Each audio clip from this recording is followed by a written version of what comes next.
Bismillahirrahmanirrahim.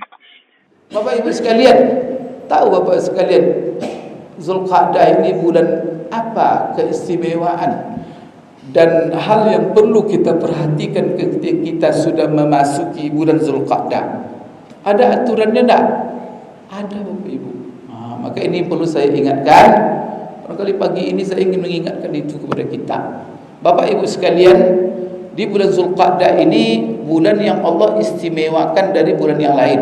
Tapi tidaklah keistimewaannya seperti Ramadan. Ramadan itu adalah bulan yang paling istimewa. Allah istimewakan semuanya.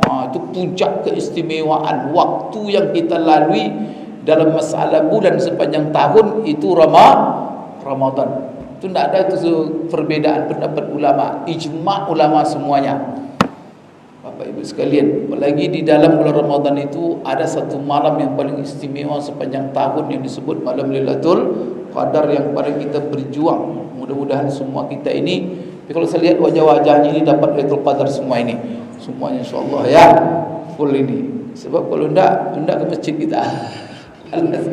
Di barakahnya itu. Biasanya kalau barakah, kalau kita berbuat baik, bawa berkah, kan kita selalu minta barakah. Apa arti barakah?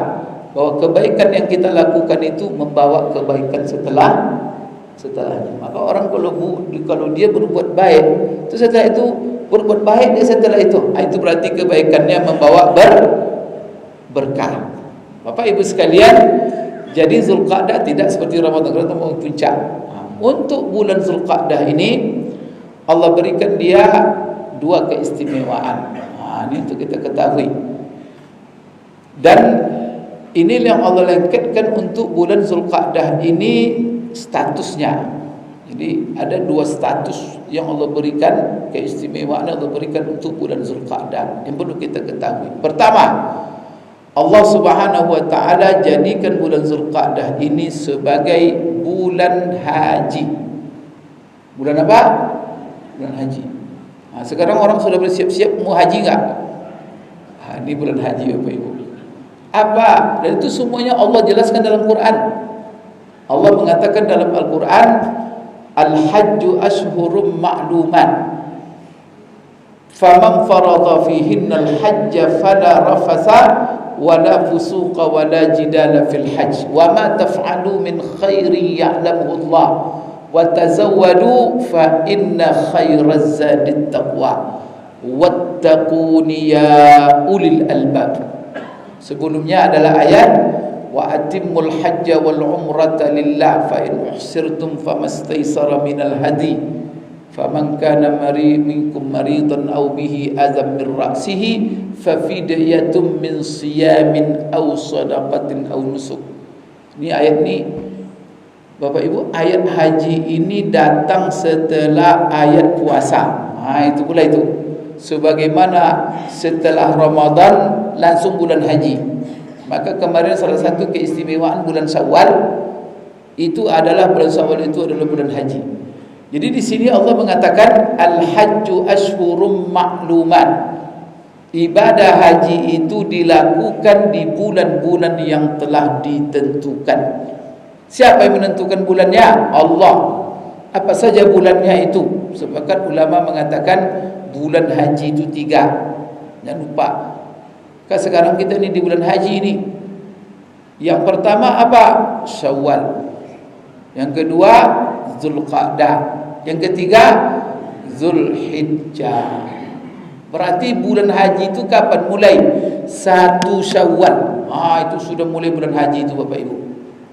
Maka coba urutannya. Dalam rukun Islam, haji yang kelima, puasa Ramadan yang keempat. Berarti apa? Dalam urutan rukun berurut dia. Dalam urutan waktu juga berurut. Selesai Ramadan langsung haji. Bapak Ibu. Dalam ayat Quran juga begitu. Selesai Allah menjelaskan tentang puasa Ramadan, coba lihat urutan ayat dalam surah Al-Baqarah mulai 183 itu tentang puasa. Habis Allah menjelaskan tentang puasa, kemudian Allah menjelaskan hikmah puasa. Apa maksud kamu diwajibkan untuk berpuasa sebulan penuh kemarin untuk apa?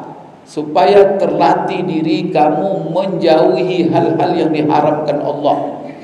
Maka jangan tempuh jalan apa saja untuk mencari yang haram.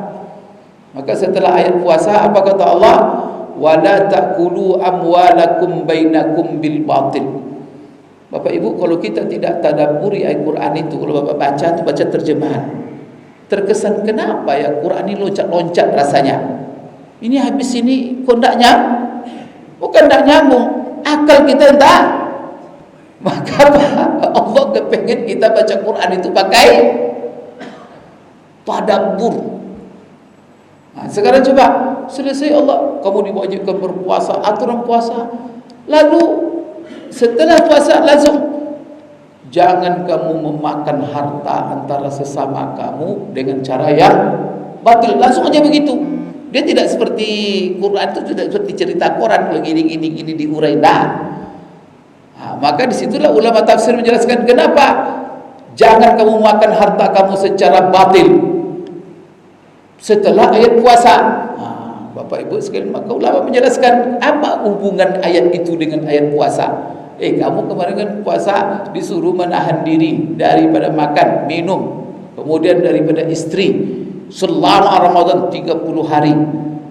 Dan itu kamu dilarang daripada yang halal-halal semua. Makan yang kamu makan itu halal, minum yang kamu minum itu kan air di rumah, halal, istri yang halal. Tapi kamu dilarang dan kamu luar biasa kemarin berhasil mencegah yang haram itu.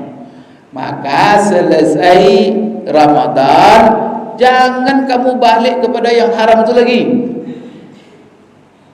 Karena inti haram itu tahan diri kalian, jangan makan harta orang sesama kamu secara batil. Maka di sini Bapak Ibu penekanan. Jadi haram yang pertama yang Allah jelaskan apa? Haram yang memberi mudarat kepada orang lain. Maka haram itu kan ada hubungan dengan Allah. Allah larang kita minum khamar, larang kita Bapak Ibu. Kalau Allah dalam masalah hubungan dengan dia, kita tinggalkan salat, rugi Allah. Tak rugi Allah. Tak puasa kita, Allah rugi. Tapi ada yang haram kalau kita buat merugikan orang. Apa diantaranya? Mencuri, mengambil hak orang. Apalagi korupsi, habis hak rakyat. Maka ayat setelah puasa Ramadan itu mulai dari yang haram terbesar. Yang haram terbesar itu adalah haram yang merugikan banyak orang. Apa itu? Korupsi langsung. Coba lihat, wala ta'kulu amwalahum bainakum bil batil wa tudlu biha ilal hukam. Hukam itu hakim, penguasa yang menyelesaikan perkara. Jangan kamu gunakan kesempatan jabatan kamu, wewenang kamu mencari harta. Karena kalau orang mencuri di kedai orang, yang rugi satu, Pak. Ya kan? Kalau merampok, yang rampoknya 2-3 orang mungkin. Tapi kalau korupsi, siapa yang menderita? Negara yang menderita. Maka Allah mulai haram itu dari situ. Haram yang memberi bahaya kepada orang banyak. Biasanya apa? Menggunakan jabatan, memanfaatkan jabatan untuk mencari uang haram. Wa tudlu biha ilal hukam litakulu fariqam min amwalin nas, harta orang banyak. La ilaha illallah. Ada lucu Ustaz. Baru 6 hari musibah korupsi.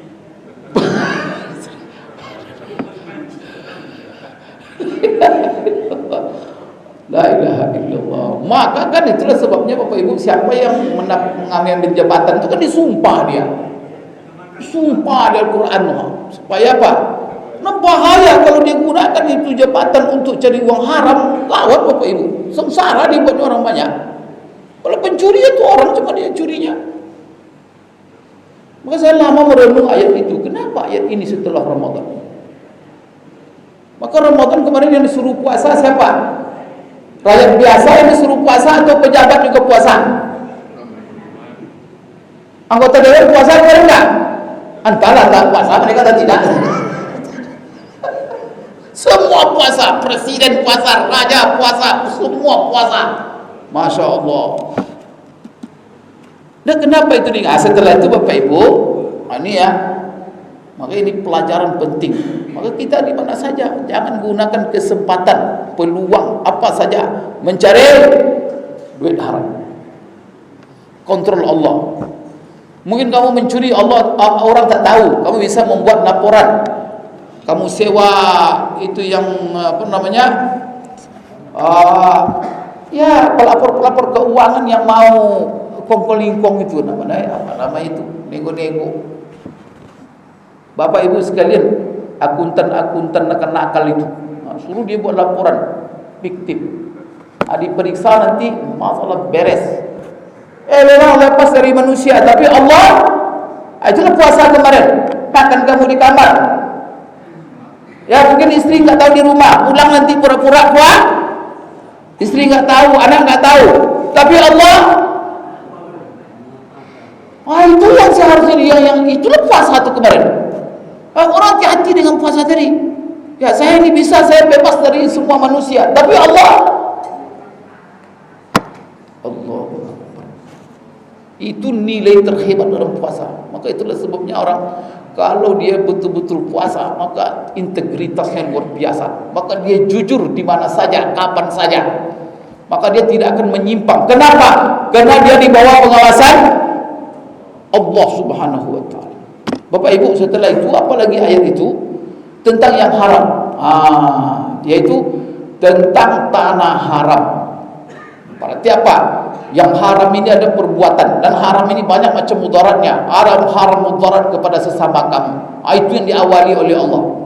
Setelah itu apa? Haram yang berhubungan tempat, yaitu tanah haram. Maka ayat setelah itu tentang tanah haram. Salah satu yang dilarang di tanah haram berperang. Maka ayat itu tentang berperang. وَقَاتِلُوا فِي سَبِيلِ اللَّهِ الَّذِينَ يُقَاتِلُونَكُمْ وَلَا تَعْتَدُوا إِنَّ اللَّهَ لَا يُحِبُّ الْمُعْتَدِينَ وَقَاتِلُوهُمْ حَيْثُ ثَقِفْتُمُوهُمْ وَأَخْرِجُوهُمْ مِنْ حَيْثُ أَخْرَجُوكُمْ وَالْفِتْنَةُ أَشَدُّ مِنَ الْقَتْلِ وَلَا تُقَاتِلُوهُمْ عِنْدَ الْمَسْجِدِ الْحَرَامِ. Maka tanah haram. Kemudian ada lagi, tanah haram itu ada lagi tempat yang paling haram, yaitu masjid. Masjid haram itu di mana letaknya? Kan di tanah haram. Maka itu wala tuqatiluhum indal masjidil haram hatta yuqatilukum fi. Jangan kalian coba-coba berperang, membuat keonaran di masjid haram dan juga di tanah haram. Setelah itu apa lagi? Asy-syahrul haramu bisyahril haram. Selesai Allah menjelaskan mana ada perbuatan yang haram, ada tempat haram. Maka kita kalau sudah di Mekah, di tanah haram, tak boleh melanggar. Maka tak boleh kita mengganggu manusia, menyakiti manusia dengan perbuatan, dengan ucapan kita. Tak boleh kita mengganggu tanam-tanamannya, tak boleh kita mengganggu hewannya, haram semuanya. Maka kita kalau sudah di Mekah, jaga semuanya kan. Sampai apa? Batu-batunya saja itu apa tidak boleh diganggu. Saya selalu ingatkan kepada kita, kalau ada pergi kita umroh tu pesan orang, tolong bawakan saya batu dari Mekah, tanah haram. Jangan bawakan itu. Kata ulama, kalau dibawa pulang harus dia bayar kafarat. Kafaratnya apa? Balikkan lagi ke Mekah batu itu. Jadi itu sekalian. Artinya apa? Itu hukum-hukum tanah haram. Setelah itu apa? Masuk asy-syahrul haram, yaitu bulan haram. Setelah bulan haram, kenapa Allah jadikan ada waktu haram, ada tempat haram, ada waktu haram? Rupanya apa? Baru datang perintah haji. Wa atimmul hajja wal umrata lillah. Dahsyat ayat itu Pak, turun gitu. Tapi bagaimana Allah menjelaskan? Maka kalau kita tidak tadabbur ayat itu, apa ini ayat kok loncat-loncat ini? Tiba-tiba begini. Jadi Itulah sebabnya Allah menyuruh kita baca Quran itu pakai tadabbur. Afala yatadabbaruna al-Qur'ana am ala qulubin aqfaluha. Kalau bapak ibu tadabbur dan mengerti, masya Allah, nak kepengen bapak baca-baca buku lain lagi. Sibuk bapak dengan Quran. Yang dahsyatnya Quran itu pak, kalau kita baca tadabbur, setiap kita baca datang ilmu pak. Itu heran itu. Dan itu datang dia. Asal bapak ibu kita baca lagi. Tapi tadabbur ya, tadabbur lagi. Pasti ada yang baru. Maka itu Quran itu sudah 1500 tahun ya, tak berhenti-henti ditafsirkan. Karena tidak habis-habis itu. Insyaallah ya. Baik Bapak Ibu sekalian, apa hubungan dengan Zulqa'dah? Nah, jadi setelah ayat puasa tadi, setelah ada perbuatan haram, kemulanggaran kamu harus hindari, kemudian ada tempat haram, ada bulan haram. Setelah itu apa? Baru datang kita haji. Kenapa? Karena haji yang kamu laksanakan itu tempatnya di tanah haram, waktunya di bulan haram. Itu ingat. Maka haji yang kamu lakukan. Kemudian ingat, di dalam ibadah haji sama dengan puasa, ada hal-hal yang diharamkan. Maka haji itu sama, lebih kurang sama dengan puasa, menahan diri. Kalau larangan puasa, makan, minum, tidak mendekati istri. Kalau kita haji ada larangan tak? Larangannya lebih detail lagi, lebih halus lagi. Masya Allah, lebih halus lagi. Kalau makan, kalau haji makan tak ada masalah. Minum, tak ada masalah. Tapi ketiga berhubungan sama istri, boleh tak haji? Ini sama enggak nih? Tapi ada bedanya kalau haji dengan puasa. Kalau haji dalam puasa berhubungan tak boleh. Tapi kalau bercumbu rayu boleh tak? Bapak bilang sama istri sedang puasa, saya sayang kamu, boleh tak? Saya cinta kamu, boleh tak? Kalau sedang ihram, boleh juga? Tak boleh. Artinya apa? Larangannya lebih detail. Supaya apa? Karena Allah ingin menyempurnakan pendidikan Ramadan. Cuman ini pendidikan haji ini Pak, lebih kepada orang-orang khusus. Tidak semua orang. Kalau pendidikan puasa kemarin semua. Tapi kalau pendidikan haji, maka apa kata Allah dalam Al-Quran? Walillahi 'alan nasi hajjul baiti man istata'a ilaihi sabila. Haji, siapa yang wajib haji? Semua kita yang wajib pergi haji? Tidak, hanya bagi yang sanggup. Yang sanggup yang apa? Yang punya pulus. Itu kan pulus. Yang diberi kelebihan rezeki. Notabene orang kaya. Orang kaya ini tidak cukup puasa Ramadan mendidik mereka. Harus mereka pergi supaya mereka jadi orang baik. Maka coba lihat larangan ihram itu Pak. Orang kaya itu dipretelin, dari kolor pun tidak boleh. Kolor pun tidak boleh. Karena orang kaya kan menggaya-gaya kerjanya. Menggaya dengan mobil mewah, menggaya dengan pakaian. Belanjanya kalau orang kaya di Pekanbaru ini di mana? Di Martin. La ilaha illallah. Bapak Ibu sekalian, coba ketika haji, boleh pakaian yang dibeli di Martin itu dipakai? Kain ihram cuma, kain ihram itu berapa harganya?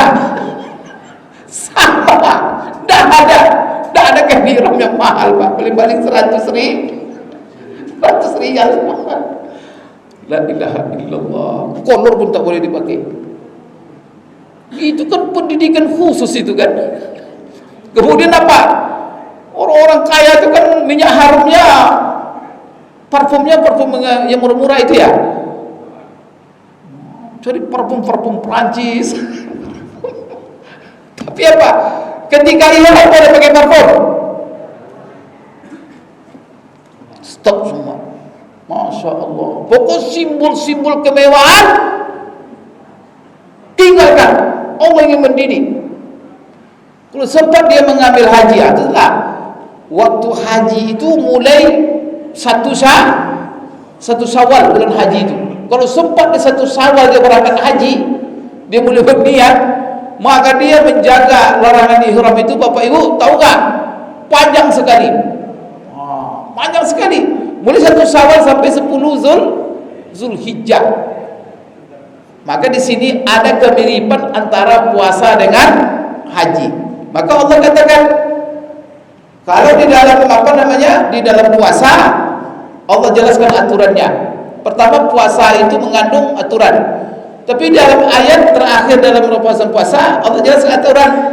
Uhilla lakum lailatas siyamir rafasu ila nisaikum hunna libasul lakum wa antum libasul lahun. Alimallahu annakum kuntum taqtanuna anfusakum fataba alaikum wa afa ankum fal'ana bashiruhunna wabtaghu ma kataballahu lakum wa kulu washrabu hatta yatabayyana lakumul khaytul abyadu minal khaytil aswadi minal fajr thumma atimmus siyama ilal layli wa la tubashiruhunna wa antum akifuna fil masajid. Ini aturan puasa. Aturan haji, apa kata Allah?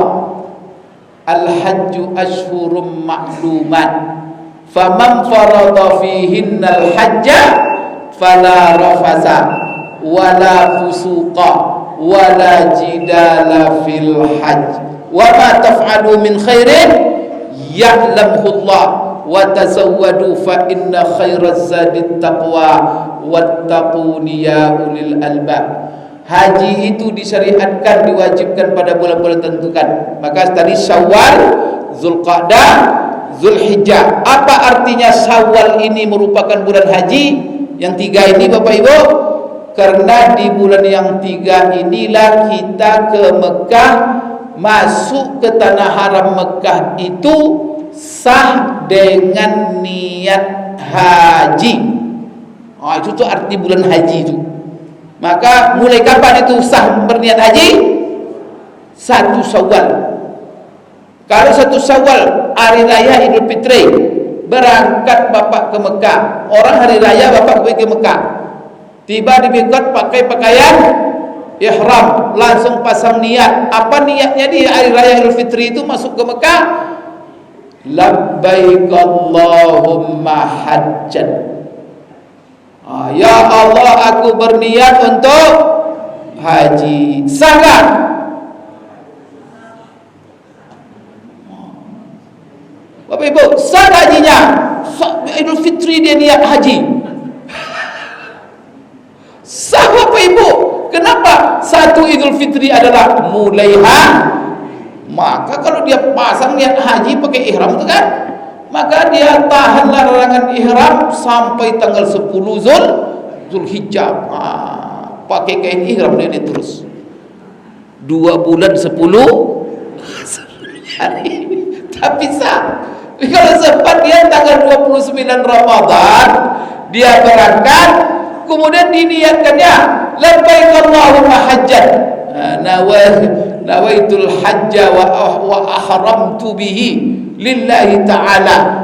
Ya Allah, aku berniat haji dan aku berihram dengan haji karena Engkau ya Allah. Ya kan? Pasang niat 29 Ramadan. Sah hajinya? Enggak. Kenapa? Karena Ramadan bukan bulan haji. Di bulan haji itu mulainya Syawal. Itu perlu ketahui. Syawal, Zulqa'dah, Zulqa'dah ini sekarang ini bulan haji nih. Maka orang masuk ke Mekah, Bapak Ibu, cuma tergantung.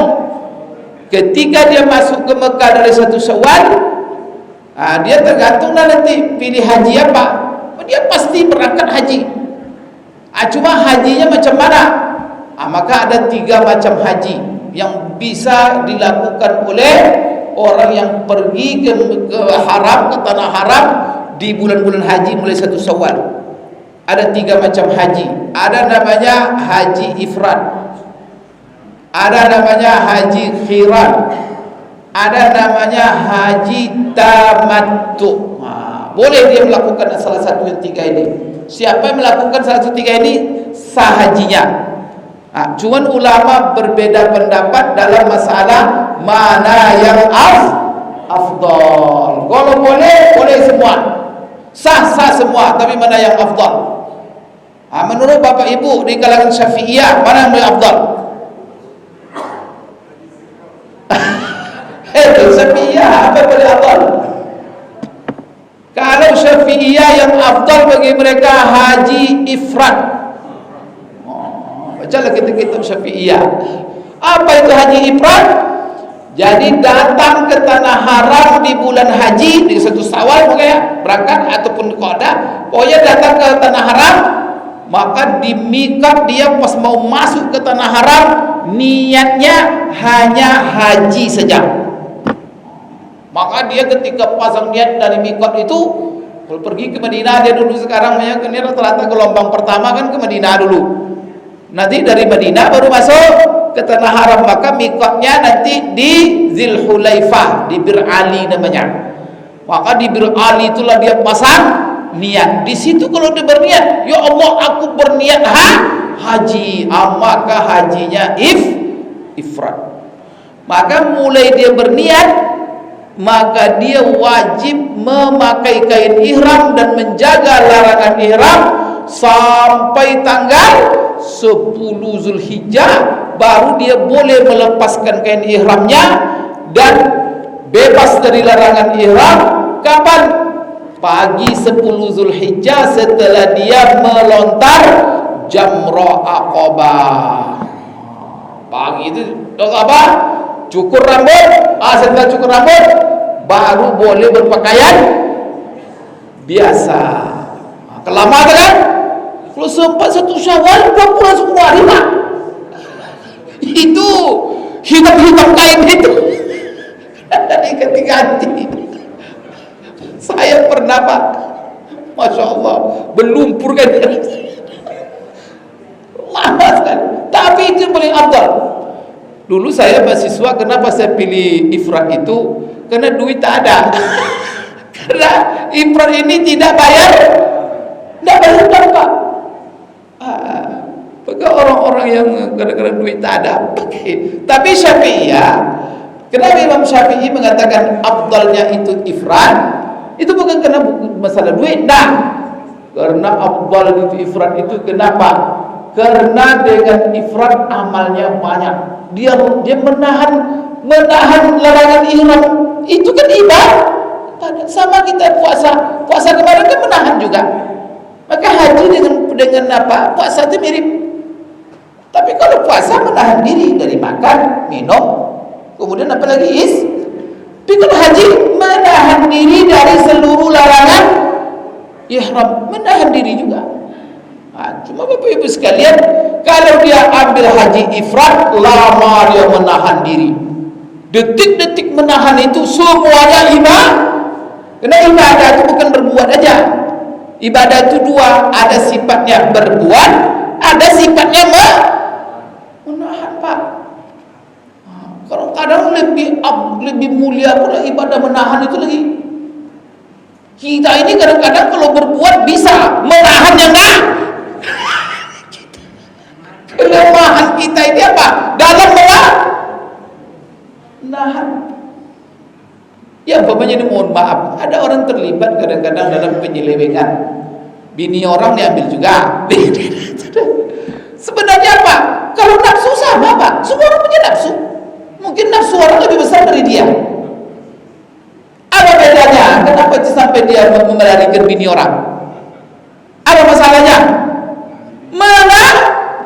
Jadi beda kita ini semuanya. Kalau nafsu sama semua Pak, tapi beda kita Pak, menahan. Ada yang bisa menahan, ada yang tidak bisa menahan. Itulah didikan ibadah ini, banyak menahan. Sholat itu menahan juga Pak. Kalau sudah, maka namanya mulai sholat itu takbiratul ihram. Ihram itu apa? Haram. Maka dengan takbir itu kita menghindari hal-hal yang haram. Maka tidak boleh main HP lagi sholat. Allahu Akbar, itu main WA pula. Nanti Allahu Akbar atau minum, tidak ada lagi. Cuma waktunya singkat juga. Tapi nanti masuk Ramadan tinggal lagi sebulan masuk. Maka kita sambut Ramadan itu Pak, karena kita dilatih menahan diri. Nggak juga bisa menahan di dalam Ramadan. Ayolah parah. Itu gimana lagi cara mendiri? Tak ada masalah. Pergi lagi haji. Disuruh pula mana? Menahan lagi. Begitu Allah mendidik kita. Berarti Allah Maha tahu yang menciptakan kita. Nafsu kita itu mendorong kita gawat Pak. Maka apa kata Allah dalam Al-Quran dalam surah Yusuf? Coba dengarkan apa kata Allah. Karena Allah titip dalam diri kita ini yang namanya nafsu Pak. Allah bilang itu dalam Quran.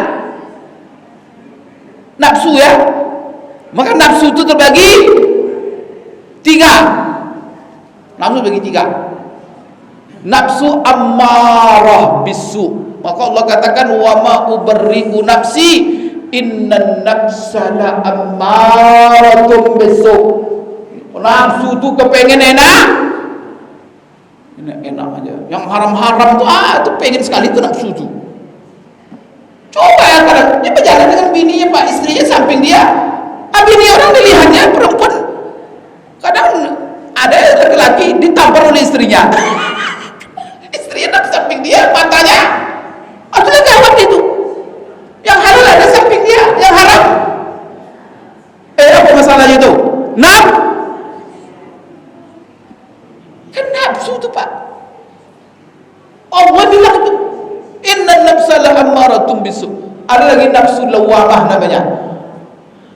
Ada yang paling tinggi, itulah dengan pendidikan puasa, dengan sholat, dengan haji, supaya nafsu kita naik dia menjadi nafsu tertinggi. Nafsu apa namanya? Nafsu mutmainnah. Biasa ciri nafsu mutmainnah ini begini ini nafsu mutmainnah ini. Dia mau duduk, tapi kalau yang gelisah-gelisah tuh atau nafsunya lawamah. Pengen keluar. Kadang selesai salam selesai. Kalau panjang imam sedikit, ini imam ini kurang ajar.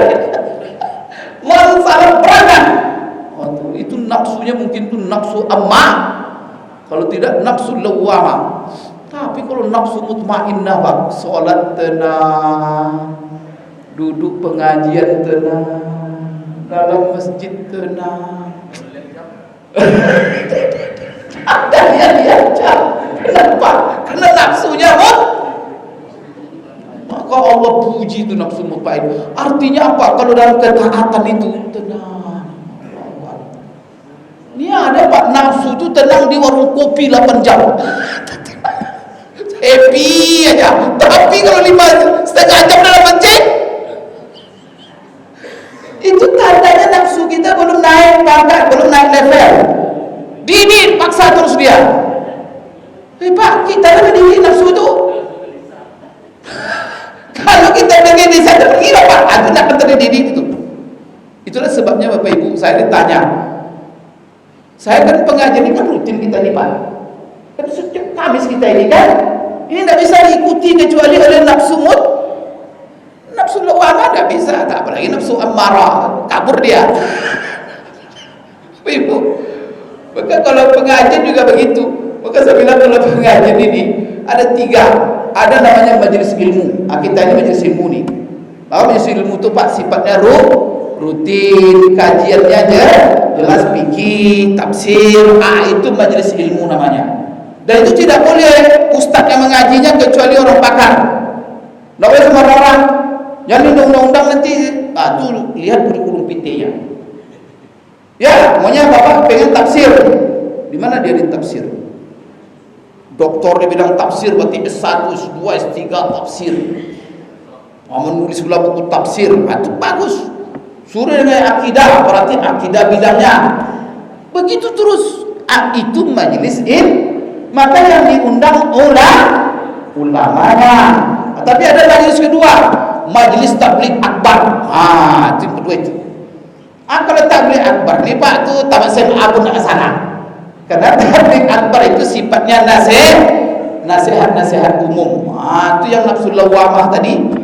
Kalau ke masjid itu mana saja. Itu perlu tabligh disentuh dia. Kadang-kadang malas ibadah, malas ke masjid, kemudian kadang buat juga maksiat. Maka itu diundang ustaz-ustaz yang retorikanya bagus. Masuk dia kan. Itu ustaz ada, itu agak banyak ustaz-ustaz sekarang kan. Masya Allah retorikanya bagus ya, menyentuh di dalam nasihat apa itu bagus itu. Itu tabligh akbar. Maka nanti itu pengumumannya hadirilah tabligh akbar. Tapi kalau itu biasanya masa-masanya itu yang mendengarnya itu ya nafsunya nafsu ammarah atau nafsu lawwah. Tapi nafsu mutmainnah Pak. Kalau nasihat-nasihat terus ya dia sudah di masjid terus, dia orangnya sudah taat, orang yang menjaga waktu, maka Pak dia butuh ilmu. Dan itu majlis yang paling tinggi. Kalau Bapak hadir sudah untuk majlis ilmu Pak, itu Masya Allah. Berjalan aja Bapak ke majlis ilmu itu, Bapak seperti berjihad di jalan Allah. Meninggal kita di jalan mati syahid. Setiap detik duduk di majlis ilmu itu satu saat. Apa kata Rasulullah? Lebih baik pahalanya dari 1000 rakaat. Kalau kita sudah di majlis ilmu, malaikat hadir Bapak Ibu bersolawat, kemudian dia minta ampun atas dosa kita sampai kita selesai. Kemudian kalau majelis ilmu, semua makhluk sampai kata Rasulullah, ikan-ikan di laut beristighfar untuk kita. Begitu berdoa untuk kita Pak. Tapi itu majelisnya majelis. Tapi tabligh akbar tak tahulah saya. Bukan tabligh akbar dia biasanya orang-orang politik pun tabligh akbar ini. Kena kumpulin Tapi ada yang ketiga, itu kalau bisa jangan di masjid. Saya minta kepada pengurus masjid. Yaitu apa? Saya tidak namanya majlis tabligh akbar, bukan namanya apalagi majlis ilmu, majlis hiburan namanya. Karena yang diundang ustaz lawak-lawak itu tak apa-apa cerita buat ketawa aja. Itu jangan. Itu nanti di luar masjid, di lapangan buat, atau di pasar. Karena kalau lawak-lawak itu cerita-cerita lucu-lucu buat ketawa tak apa-apa cerita Bapak Ibu itu buat bohong dalam masjid. Astagfirullahalazim. Tak boleh itu. Itu biasanya Pak la ilaha illallah rusak agama dibuatnya. Ini tak boleh begini ni. Kalau cerita-cerita atau apa buat ketawa, kalau dia buat ketawa kan, sehingga ustaz tidak perlu baca dia itu setiap hari mikirin apa cerita yang dibuat depan jemaah ni. Jemaahnya begitu modelnya. Maka saya banyak jemaah bilang, kalau ada ustaz itu sudah melawat apa cerita itu keluar dia. Kenapa? Ini tidak masuk. Waktu dia udah habis. Coba dari rumah jauh-jauh kadang-kadang ini dengan lawak-lawak. Astagfirullahaladzim, menyia-nyiakan waktu. Kalau kan lawak itu banyak tuh di YouTube lawak-lawak. Cari pula pelawak itu. Makan masjid bukan tempatnya. Maka saya selalu kepada pengurus masjid, majlis seperti itu majlis. Maka apa? Hadirilah majlis hiburan. Walaupun yang diundang ustaz. Ada ustaz itu di YouTube sampai melompat-lompat dia betul. Melompat-lompat. Astagfirullahaladzim. Tapi itulah Bapak Ibu sekalian, yang penting kita sekarang bulan Zulqa'dah dua statusnya. Pertama sekarang bulan haji. Maka Bapak Ibu sekalian itu yang pertama. Kedua Bapak Ibu sekalian, Zulqa'dah bulan haram. Maka saya katakan tadi kan, jadi ada tempat tanah haram, ada bulan haram, ada yang ibadah haji. Apa hubungan tanah haram, bulan haram dengan ibadah haji? Maka ibadah haji ini lebih khusus Bapak Ibu sekalian. Walaupun dia rukun Islam yang kelima, tapi dia adalah ibadah yang paling afdal Maka mereka-mereka yang datang ke tanah haram untuk melaksanakan haji ini, maka mereka itu adalah merupakan tamu-tamu Allah. Maka berangkat, maka Rasulullah SAW mengatakan dalam sebuah hadis, wafdullahi salasa, al-hujjaju wal-ummaru wal-muhajiru wal-muhajiru mujahiduna fi sabilillah, inda'auhu ajabahum wa in istaghfaruhu ghafara lahum. Apa kata Rasulullah? Tamu Allah itu ada 3 macamnya. Ada 3. Mereka itu tamu-tamu Allah. Siapa pertama? Al-hujjaju, yaitu jemaah haji, orang yang haji. Yang kedua, al-ummaru, orang yang umrah. Yang ketiga, wal mujahiduna fi sabilillah, orang yang berjihad di jalan Allah. Maka ingat, kalau berjihad dan berperang jalan Allah kan tidak ada sekarang ni, tapi ada amal-amal yang selevel dengan jihad jalan Allah. Apa salah satunya? Menuntut ilmu. Maka Rasulullah katakan, siapa yang keluar dari rumahnya mencari ilmu, fahuwa fi sabilillah, maka dia di jalan Allah. Maka tadi subuh Bapak Ibu, itu luar biasa nih. Setiap pagi itu silakanlah, tapi ada majelis ilmu di sini. Jadi orang selain dari berniat untuk sholat subuh berjamaah, dia datang untuk menambah ilmu. Ini luar biasa, dan menambah ilmu itu sendiri. Apa bukti menuntut ilmu itu jihad? Coba baca ayat Al-Quran. Allah mengatakan, falaula nafara min kulli firqatin minhum ta'ifatin liyatafaqahu fid din wa liyunziru qaumahum idza raja'u ilaihim la'allahum yarji'un. Maka di sini indah sekali ayat itu, karena ayat sebelumnya tentang jihad. Infiru thiqalan khifafan wa thiqalan. Jadi kamu keluarlah, kamu berjihad di jalan Allah. Itu kan perintahnya. Tapi kata keluar berjihad itu kan pakai infiru. Kata ini sendiri dipakai oleh Allah untuk orang yang keluar dalam menuntut ilmu. Berarti menuntut ilmu dengan keluar berjuang jalan Allah itu sama. Maka salah satu amal yang dahsyat sama dengan berjuang di jalan Allah, salah satunya Bapak Ibu menuntut ilmu. Itulah perlunya kita ada majelis-majelis ilmu.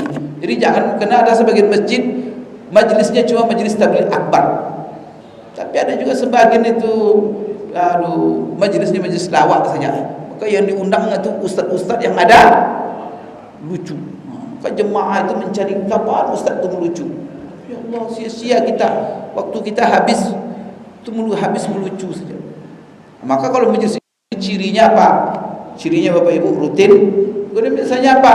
Jemaahnya menulis, dicatatnya apa di daftarnya.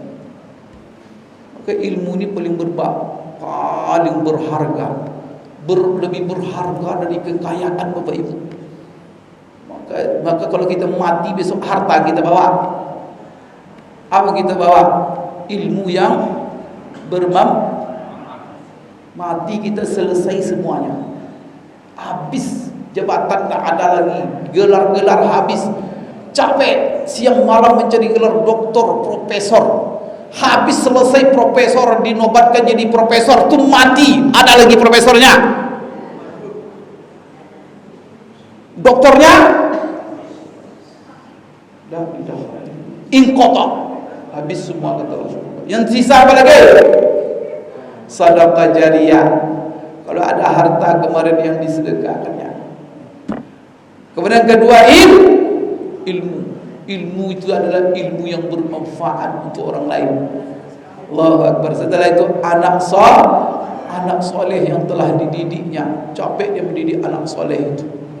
Dan kalau anak sudah soleh, pasti Bapak Ibu, itu pasti itu kalau anak soleh itu, semua yang diamalkan anak soleh itu Allah.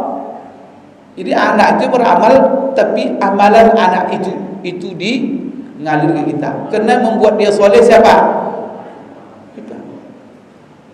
Kita jangankan mendidik anak soleh, menunjukkan orang terhadap kebaikan. Ini baik ni, lalu dilakukan orang, kita dapat pahalanya itu. Padahal kita tak berbuat, apalagi kita sendiri yang berkorban. Waktu kita, uang kita, perhatian kita untuk mendidik anak itu menjadi soleh. Maka setelah itu apapun amalannya, dia sendiri mendapat ganjaran dari Allah, dan ganjaran itu sendiri Allah transfer ke kita yang telah mati. Itulah aset, itulah yang perlu kita Bapak Ibu sekalian pikirkan sebelum kita meninggal dunia. Bapak Ibu sekalian, maka terakhir Bapak Ibu, ini bulan haram dan saya sudah sering menjelaskan bulan Zulqa'dah ini adalah sebagai bulan haram karena Allah mengatakan inna iddatash syuhuri 'indallahi 12 syahra. Sesungguhnya hitungan bulan dalam setahun ada 12 bulan, di antaranya 4 sebagai bulan haram. Bulan haram apa kemarin? Zulqa'dah, Zulhijjah, Muharram. Setelah itu Rajab. Sekarang kita di bulan haram. Sebagaimana ada perintah Allah di bulan haji, kalau di bulan haji, maka siapa yang wajib haji berangkat. Dan ingat, siapa yang berangkat haji, jaga dua yang Allah suruh jaga. Jaga mulut, jaga perilaku, perbuatan. Maka kunci haji mabrur itu 2 saja. Apa pertama? Jaga mulut. Maka siapa tak jaga mulut, maka kalau bisa apa? Buat itu dijepit mulut itu selama haji itu. Itu apa namanya? Plaster itu mulut. La ilaha illallah. Kenapa masalahnya ibadah berjamaah apa? Ada kloter, 2 kloter, rombongan di bawah rombongan, regu. Duduk di kamar itu kira-kira duduk tu diam aja. Cerita. Semua diceritakan. Kita di tanah haram, kita sedang ihram, atau gimana itu? Maka jaga mulut. Yang kedua, jaga perbuatan perilaku. Maka apa? Jangan hindari semua larangan-larangan ihram. Maka Allah pesan, setelah kalian jaga mulut, apa perilaku kalian? Wa ma taf'alu min khairin. Buat aja yang baik, jangan yang tidak baik. Siapa yang menjaga 2 ini, jaga mulut, perbuatan baik semua, insyaAllah pulang dengan haji yang mabrur, Bapak Ibu sekalian. Dan bagi kita yang tidak haji, ingat, bulan haji, orang pergi haji, kita di bulan haram. Ini Zulqa'dah mulainya, bulan haram itu Zulqa'dah mulainya. Ini Zulqa'dah ini supaya apa? Supaya kita ikut serta mengamankan mereka yang pergi haji. Karena haram itu apa? Bulan haram. Bulan yang mana seluruh perbuatan haram Allah naikkan volume dosanya. Maka Syawal kemarin buat haram, mencuri 1 juta. Zulqa'dah 1 juta juga mencurinya, tapi dosanya sama. Kenapa? Karena yang satu, Bapak Ibu sekalian, dia melakukan dosa itu di bulan haram. Maka salah satu faktor kenapa Allah melipat gandakan dosa kita, karena dosa itu kita lakukan di waktu yang mulia, yang Allah muliakan. Salah satu dosa kenapa ditingkatkan? Karena dosa itu kita lakukan di tempat yang mulia. Kenapa dosa itu ditingkatkan oleh Allah berlipat ganda? Karena dosa itu kita lakukan terhadap orang yang mulia. Ada Bapak Ibu mencaci tetangga, dosanya. Tapi kalau dicacinya Rasulullah, gimana? Sama dosanya? La ilaha illallah. Ada orang yang menghina temannya, dosanya. Kalau dihinanya ibunya, sama dosanya. Hati-hati. Itu beragama itu. Jadi tidak datar aja bumi ini, Pak. Ini ada orang datar aja dia. Itulah ada waktu haram. Maka waktu haram itu apa? Allah muliakan waktu ini. Maka dalam kemuliaan waktu itu 2. Dosa kalau dilakukan di waktu mulia, ingat, maka hati-hati kita di bulan haram. Tapi sebaliknya, ibadah kalau kita lakukan di waktu mulia, Allah lipat gandakan juga. Maka itulah sebabnya ibadah itu kadang-kadang volumenya sama, tapi ganjarannya beda. 2 rakaat subuh di Masjid Al-Furqan, tapi ada sekarang yang subuh di Masjid Haram. Subuhnya 2 rakaat enggak? Mungkin imam Masjid Haram lebih pendek ayatnya dibaca daripada imam sini. Ya kan? Lebih cepat selesainya, tapi pahalanya sama. Nah, kenapa? Li syarafil makan, karena kemuliaan tempat. Kenapa sahabat? Karena waktu dah habis, insyaallah Bapak Ibu besok kita bahas sekali ini, baru saya ingatkan. Ya, tidak ada pertanyaan Bapak Ibu ya, kalau ada pertanyaan simpan dulu ya. Kalau ada nomor HP saya pakai HP aja. Aku qouli hadza wa astaghfirullah li wa lakum. Subhanakallahumma rabbana wa bihamdik asyhadu an la ilaha illa anta astaghfiruka wa atubu ilaik. Wabillahi taufiq wal hidayah. Assalamualaikum warahmatullahi wabarakatuh.